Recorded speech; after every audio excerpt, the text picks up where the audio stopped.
It's been almost 2 years since I picked up the MX Master 3, and I think I'm finally ready to share my thoughts. For context, I spend about 6 to 8 hours per day, at least 6 days a week, working at a computer, mostly jumping between email and web browsers, as well as working with CAD design and video editing software. So for me, like many of you, a good mouse is important. I also predominantly use a Mac, which is why I opted for the for Mac version of the MX Master 3. The main differences being the black and space gray color theme versus the darker or lighter grays of the standard MX Master 3, and the fact that the standard version comes with a unifying receiver dongle, whereas the Mac version only has Bluetooth. So if that's important to your setup, opt for the standard version. That said, let's get started. At first glance, the MX Master 3 is very similar to its predecessors, featuring a somewhat tall design that angles slightly away from your body and a swooping thumb rest that neatly supports your hand and encourages a relaxed, pinching posture. The main differences with the third generation of the MX Master are the use of full steel electromagnetic scrolling wheels, a USB-C charging port, and this lined texture on the palm rest, as opposed to the original tessellated design. All seemingly minor upgrades, but honestly, that's good, because the traditional MX Master shape is very ergonomic and extremely comfortable. In terms of input, you get the standard left and right click buttons, which flank a central scroll wheel and click button. Just behind this is a small top button that by default toggles the center scroll wheel between incremental ratcheting and ultra smooth scrolling modes. Moving to the thumb side of the mouse, there are forward and back buttons just above the thumb rest and directly beneath a side scroll wheel, which operates with a smooth but less free to rotate mechanism. Beneath the thumb, there's a small gesture button, which, like many of the other buttons, can be configured using the Logi Options software to control a variety of computer and productivity functions when pressed or held while moving the mouse.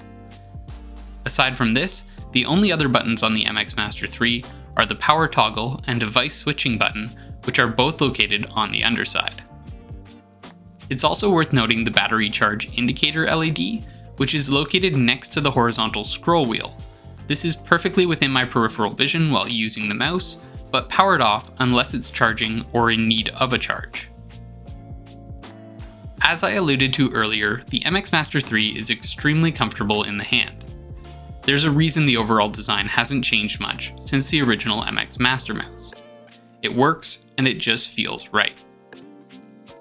I really like the minimalistic texture and how the mouse is shaped to encourage my hand to just naturally pinch it between my thumb and the opposing finger.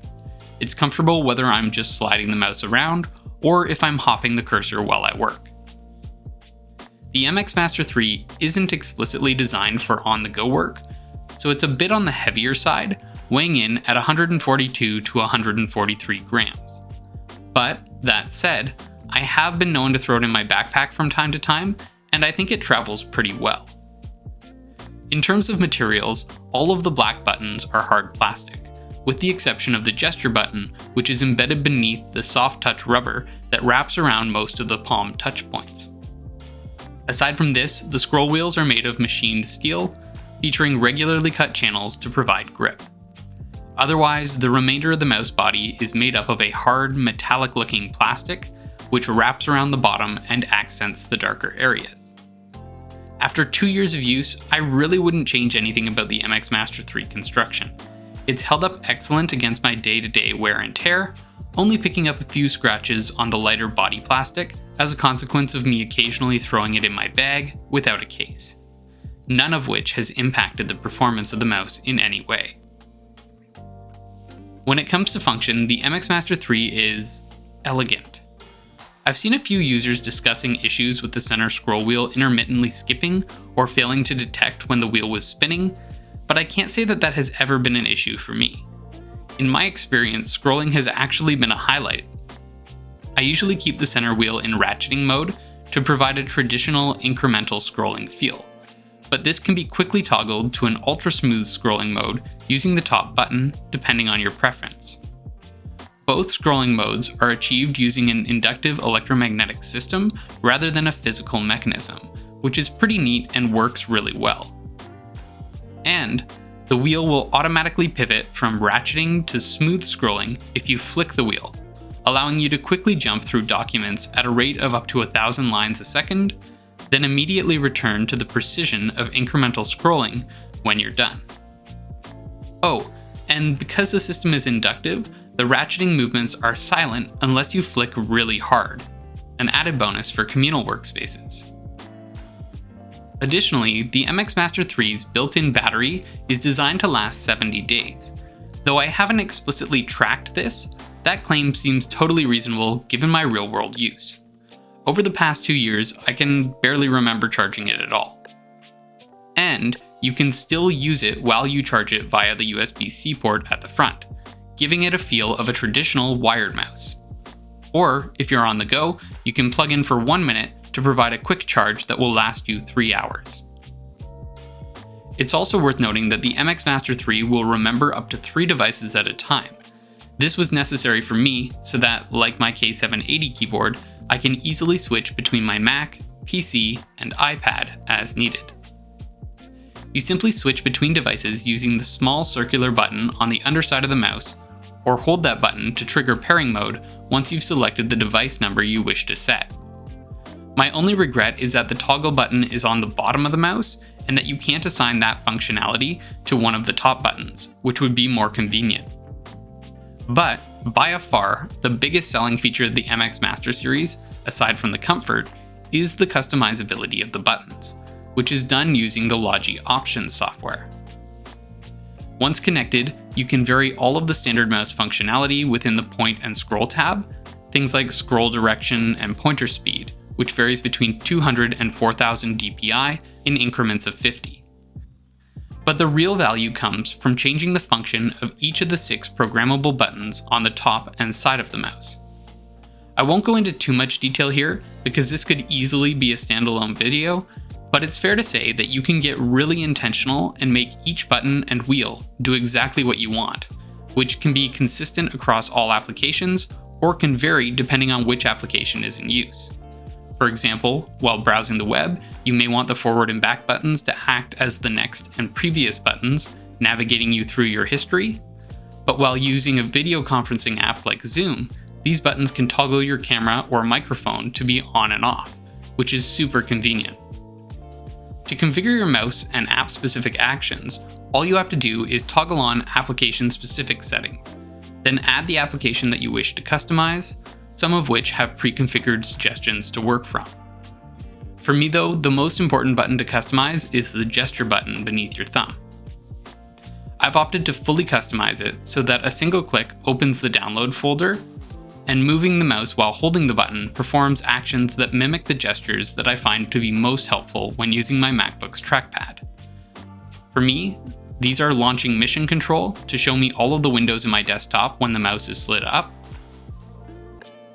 dropping into Launchpad for app selection when the mouse is pulled down, and intuitively sweeping between desktops by sliding the mouse left or right. These are little things, but gesture control really takes the MX Master mice to the next level.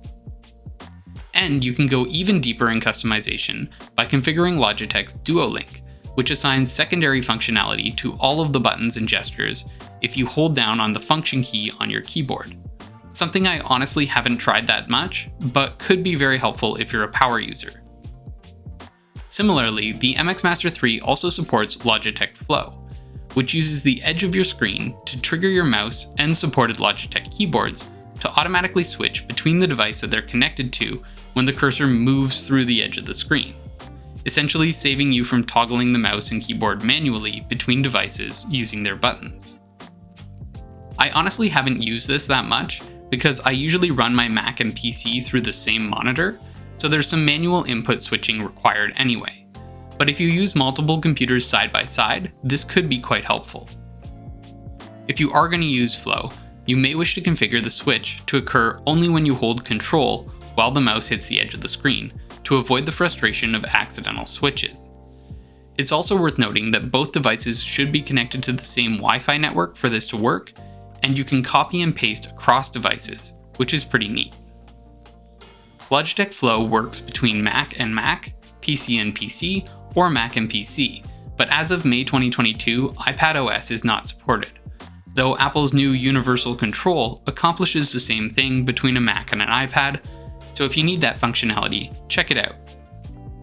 Likewise, unfortunately the Logi Options software customizations don't apply when the MX Master 3 is used with an iPad. At this time, mouse support is pretty basic on iPadOS, but you can customize the left and right click buttons, as well as the center scroll wheel click, and the forward and back buttons to a limited extent within iPadOS settings by navigating to the Accessibility, Touch, turning on Assistive Touch, and finding the MX Master 3 under Devices. This allows me to control volume using the forward and back buttons, and launch the control center using the center wheel click. But unfortunately, the MX Master gestures are not yet supported. Overall, the MX Master 3 has been a fantastic mouse for me over the past 2 years, and I honestly have no hesitation in recommending it. I do so often. In fact, I liked it so much that I got a second one for my work office because the experience just wasn't the same without it. For me, the best parts are the button customization and gesture controls, coupled with the ergonomic comfort. Together, these make the mouse seem almost imperceivable because it never impedes me from doing what I want to do. Currently, the MX Master 3 sells for about $100 USD, though it occasionally goes on sale, or you can find some of its predecessors at third-party retailers like Amazon for a little bit cheaper. If you use an MX Master mouse, or think that there's another mouse that I should check out, please share your experiences in the comments below. Otherwise, if you found this video helpful, please hit the like button, consider subscribing, and I'll see you next time.